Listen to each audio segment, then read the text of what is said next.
Bugun bizda gulkaramni o'zini alohida iste'mol qilsa bo'ladi pishirilgan holatda va qaysidir ovqatga garnir shaklida ishlasa ham bo'ladi. Ayniqsa bu kichik yoshdagi bolalar uchun, bog'cha yoshidagi bolalar uchun juda ham foydali oziqa manbai.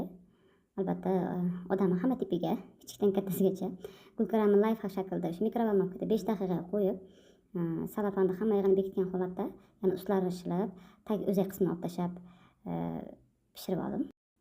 Keyin alohida gulkaram qo'ygandan keyin 3 ta tuxum qo'shdim. Voy, tuxum po'choqlari ham tushib ketdi.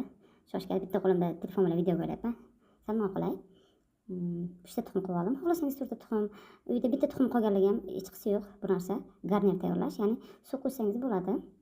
Tuxumingiz kam bo'lsa, unda atalab oldim, lekin unni o'sha 2 qoshiq qo'shdim. Siz unda o'zingiz qarab nazorat qilib unda suyuq shaklda bo'lishi kerak.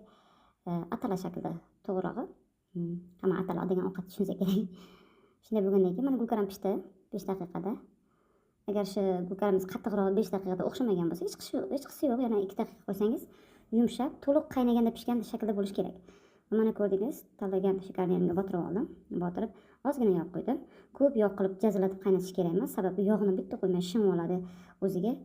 Yeganingizda bo'yningiz aynib ketadi. Shuning uchun ozgina yog'ga o'sha manida chiroyli qilib, u yoq bu yog'ini og'darib, go'zal qilib, qo'pollik bilan emas albatta, injiqroq ovqat pishirib olamiz. Mana ko'rinishi.